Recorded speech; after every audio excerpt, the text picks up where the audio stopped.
Cambuur doet hem zelfs te kwad in toppertje in Sparta. Rest weer waarom bij Sportclub Heerenveen naar Woender van Waalwijk. En Marta Malta neemt oorskiën bij Snits. Het is maandag 4 februari. Dit is de sport in Boppenslag.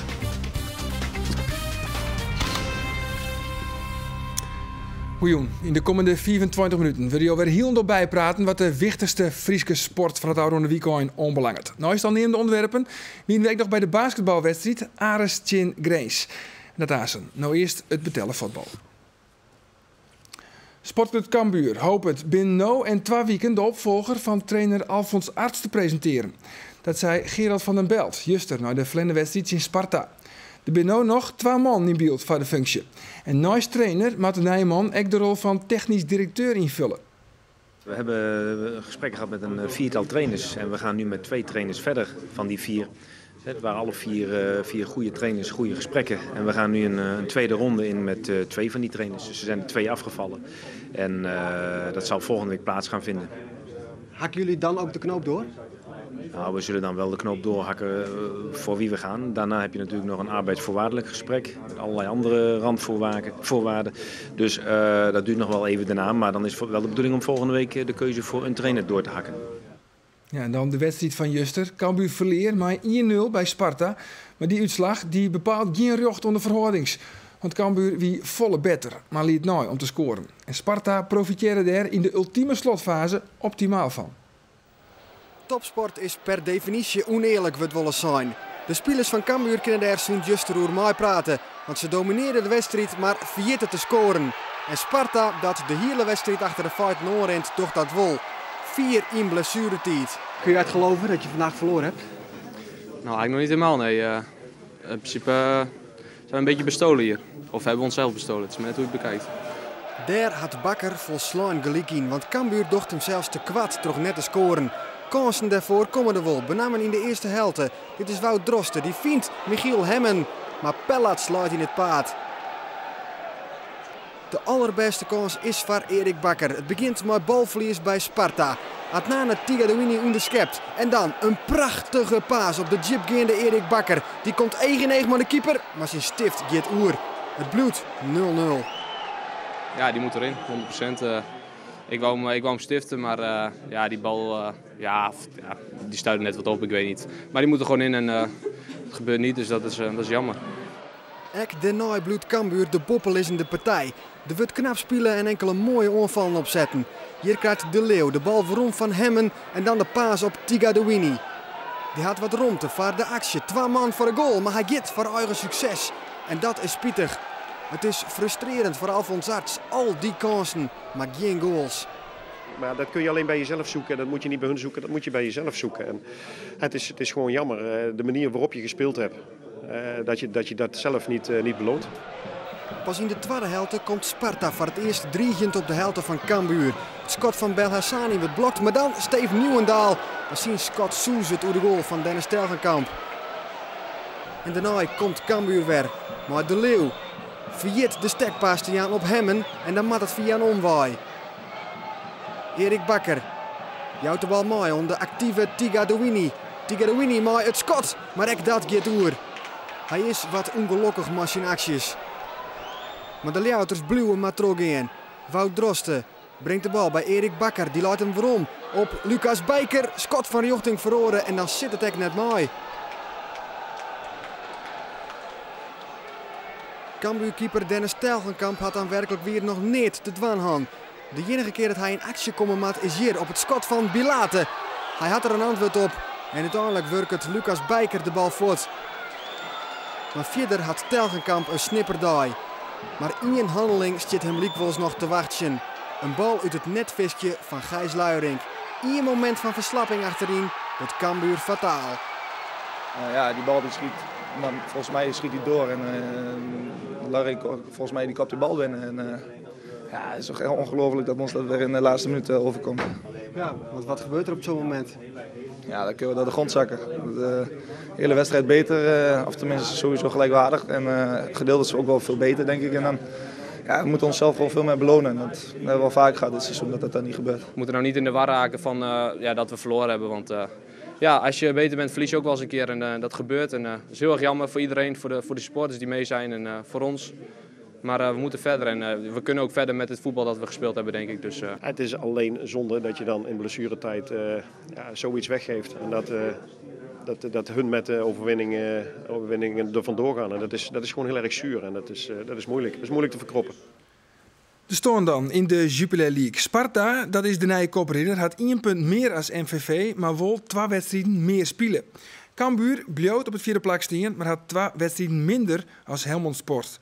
En vreed, dan treffen de Leeuwarden in eigen hoes de nummer 10 en dat is Veendam.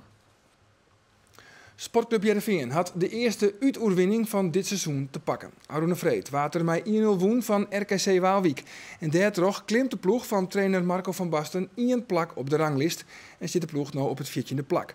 Maar het verschil met Big League de nummer 8, ADO Den Haag, is maar 3 punten. En dus joggen ze bij Heerenveen alweer omheeg en had geen 1 meer oer degradatievoetbal. De rest is weer omkeerd bij Sportclub Heerenveen. En de voetballers melden hardenweren op het trainingscomplex Quatterwoord. Je zou misschien verwachten dat de stemming na de eerste uitoverwinning opperbest is. Maar dat is net zo bij trainer Marco van Basten. Want als San Marco onrin komt, te gerren met de passenvaljochter van Sportclub Heerenveen en Marco shot uw camera, is het mis. Dat was niet de bedoeling om op die manier al beelden te maken. Via de passenvaljochter jaren wij dat Van Basten eens geen camera bij deze training had wil. En dat we maximaal 10 minuten filmpje mooien. En dat hij op dat geen interviews jouwt. De spelers zijn op deze magnetomoon wel beschikbaar. En zij vertellen na oude van de training hoe de euforie naar de wedstrijd in RKC. Nou, dat was dolle pret. Iedereen was hartstikke blij, dus en terecht ook, denk ik. Hoe ziet dat er dan uit? Ja, gewoon zingen, springen en schreeuwen. Dat is toch het wonder van Waalwijk? Het wonder van Waalwijk, inderdaad. Maak je niet zo vaak mee, dit soort dingetjes, maar nee, fantastisch. We gaan even naar het stadion. Vastzitter Robert Veenstra is de net. Veenstra zit op dit stuit in Qatar. Daar is een bijeenkomst van Europese topclubs. En na de oerwinning op RKC is er van Veenstra dus alle reden om daarbij te wezen. Technisch directeur Johan Hansma is er vol. Vlien Wieke had de directie mij van Basten bij elkaar zitten en doe eens er praat over versterkings omdat Heerenveen in de degradatiezwargen zit. Nou, je moet gewoon reëel naar de situatie kijken. En dat betekent dat we ook naar onderen moeten kijken. Net zo goed als we ook naar boven moeten kijken. Want de onderlinge verschillen in deze competitie, en het is wat dat betreft een knotsgekke competitie, die zijn heel erg klein. En daarin is een wedstrijd winnen of verliezen maakt wel degelijk heel veel uit. En met name tegen directe concurrenten. Ja, want als je puur zocht individueel naar de spelers, dan heb je Heerenveen al die goede spelers. Alleen nog het lieket wordt dat het soms net echt een team is. Zo staat het extra? Nou goed, we zijn het er wel met elkaar over eens dat er meer kwaliteit in de selectie zit dan wat er tot nu toe uitkomt. De man van het beslissende doelpunt in Waalwijk is deze Filip Djuricic. De middenvelder maakt het seizoen al bij Sportclub Heerenveen, maar stapt, zo binnen de geruchten, nooit dit seizoen oer naar FC Twente. Ja, die vraag zou je dan aan Filip moeten stellen, maar dat is mij niet bekend. Maar het kamp Djuricic zei ik al, of er wordt in elk geval insinueerd dat FC Twente en Heerenveen al roem binnen oer een transfersom bij Filip Djuricic. Is dat echt net weer? Nou, daar kan ik heel duidelijk over zijn, dat is niet waar. We gaan weer even waarom naar het trainingsveld. Want de oerwinning op RKC is mooi, maar de vraag is vanzelfs of Heerenveen nou de opgaande line te pakken heeft.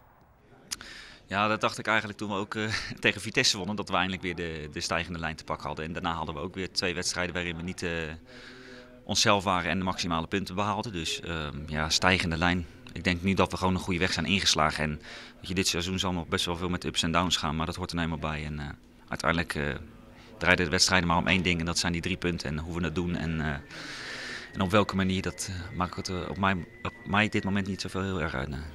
Er is behoorlijk wat onrust binnen de club, zowel organisatorisch als sportief. Heerenveen als een tikje in de tietbom, als een vulkaan die het elk moment op uitbarsten stiert.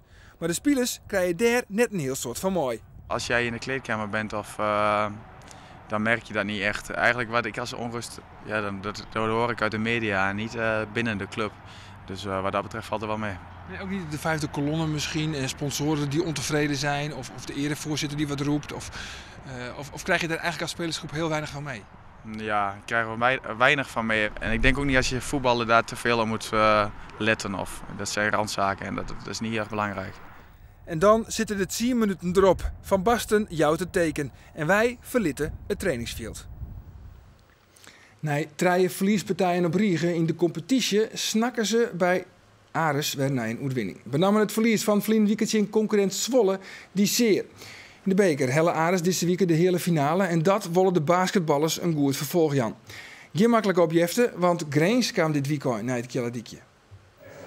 Wedstrijden tussen Ares en Grains bleven een bijzonder treffen. Traditioneel hadden Grains het lastig in Ljouwert. Ares is een echte angstgegner voor de kampioensploeg. Zowat Grains jedde dit seizoen al op sensationele wijze verslaan in het Kjelladikje. En ik nou begint Ares sterk. David Michaels wordt een dadelijk mooi de triepunter. En dit is Whit Halkamp. Kreeg een week rest van coach Erik Braal, maar is weerom. Paaskop, Poels en de dunk. Zo zit Ares voorts lekker in de wedstrijd. En toch is Braal net helemaal tevreden, want ook Grains scoort zijn punten. En dus houden beide ploegen elkaar in liekweegt. Na het eerste kwart is het 22-24, een lietse vastsprong dus van Grains. Dat terugzet in het tweede kwart, triepunter voor Jamal Boykin. De Grainzers hebben een toekerieten. Want hier is het op een ei Boykin. Draait hem zelfs vrij en scoort. Een god van 10 punten noemt het in het tweede kwart. Time-out van Braal en het gezicht van de coach zei het alles. Ares zet dan een tosje bij en daar is David Michaels weer met een triepunter. En hij zwaargt voor de ontsluiting. 34-39 bij het skoft. Ares dus nog wel hield dit achter. Maar dan het derde kwart. Dat zet goed uit aan voor de thuisploeg. Er wordt knokt, strijd leveren en de score van Sammy Givens. Grains mist vervolgens en dan de rappe uitbraak. Weer Michaels en weer een triepunter. Ares op vastsprong en de wedstrijd kantelt. Balverlies bij Grains en de omschakeling. Gerald Williams, kom er maar in, alsjeblieft. Dit is het spektakel dat ze in Ljouwert zijn willen. Maar dan wordt de wedstrijd stilline. De shotklok boven een van de baskets werkt het net meer. En wat is daarvan de oorzaak? Deze kapotte stekker. Die doet het net meer, maar er wordt besloten om terug te spelen maar 1 shotklok minder. En Grains liet het meest last te hebben van die onderbreking. Ze missen en dan dendert Ares er doorheen. Givens op Williams en de vastsprong rent op.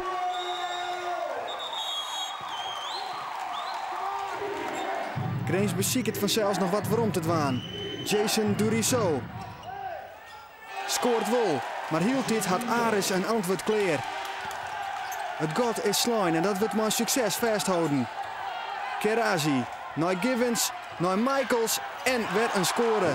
Alles valt bij Michaels, die met 23 punten topscutter wordt bij Ares. En hier maakt hij zijn 6e triepunter. De buit is binnen voor Ares. De eindstand wordt uiteindelijk 84-74. De laatste dunk van Michaels wordt affluiten vanwege een voetfout, maar zit er wel mooi in.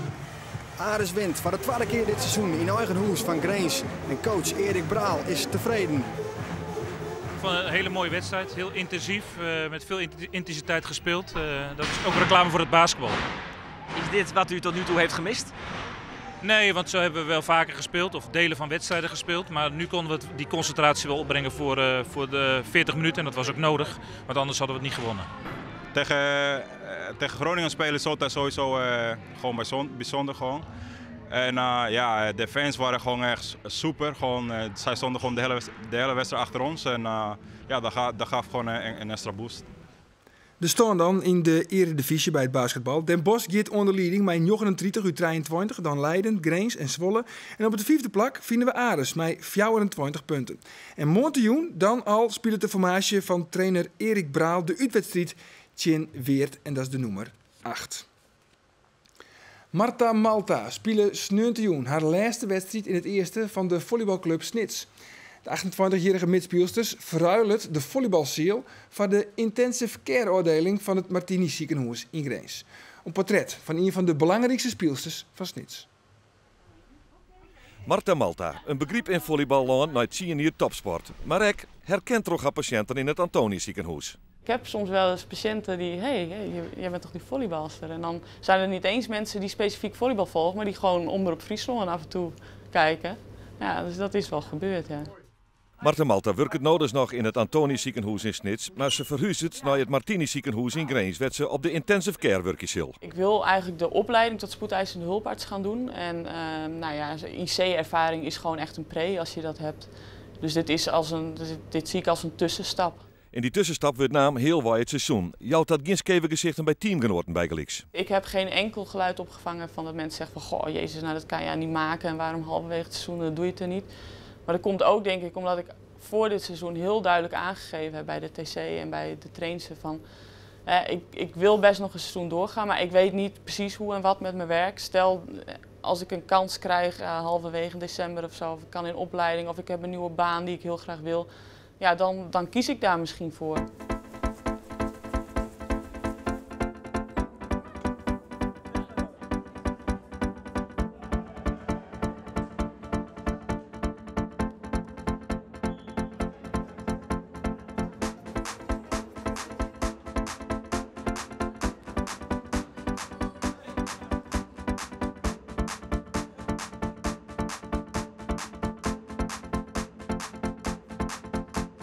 Ik heb 3 goede middenmensen en daar is Marta één van. En natuurlijk heeft Marta de ervaring, misschien een stukje meer talent. De drive hebben ze alle 3. Dus ik denk dat we dat goed kunnen opvangen. Ik hoor wel allemaal dingen zoals dit komt dan nu en interviews en nou ja, op de website aankondigingen van afscheidswedstrijd Malta. En dan denk ik, oh ja, dat is inderdaad zo. Het gaat inderdaad mijn laatste wedstrijd zijn. Ja, als we gewoon die 3 punten pakken, dan is het voor mij een geslaagde avond. En dan, verder maakt het niet zo uit.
Je neemt afscheid van een belangrijke speelster. Het is een mooi moment. Je geeft Marta Malta de publiekswissel, haar publieksmoment. Ja, dat heeft ze ook verdiend. Gelukkig kon het ook. Het was wel even spannend natuurlijk op het eind. Zo van ja, gaan we het wel niet doen. Ze stond achterin. Dan is Elle voor haar in die positie. Dus ja, uiteindelijk heb ik toch besloten om het te doen. Ja, super. Ja, het gaat zo snel eigenlijk ook dan allemaal. Maar ja, dat is fantastisch. Het is ook heel leuk voor Petra dan weer dat ze dat doet. Nou Marta, het zit erop. Ja, het zit erop. Ja, dat is wel gek. Ik weet niet of ik het al helemaal besef. Maar ik ben in ieder geval heel erg blij dat we wel gewoon gewonnen hebben. En nou ja, ik vind het echt fantastisch. Ja, al die reacties en ja. Ik weet eigenlijk niet goed wat ik van moet zeggen allemaal. Het is zo overweldigend. Ja. Dus die is er redelijk nuchter in, vooral. Maar ja, dan gebeurt het al jaar en dan wint zo'n wedstrijd, een moeilijke wedstrijd. Ja. En dan komt de ontlading in de felicitaties en de cadeaus en dan gebeurt er toch wat met deze coole kikker, hè? Nee, ja, dat gebeurt er zeker wel wat. Ja, nee, dit doet mij heel veel. Dat is zo leuk, al die mensen die voor je komen kijken en die reacties vanuit het team en vanuit de staf. En nou ja, dat vind ik echt fantastisch. Vanuit de club, het is allemaal, iedereen leeft zo mee. Nou, dat vind ik echt, dat doet me wel echt heel veel, ja, absoluut. En het zag via de sport op deze manier. Nou, dadelijk keer we zien naar het Frieske Nijs in Joert. Voor nu nog een hele gezellige jong. Dag.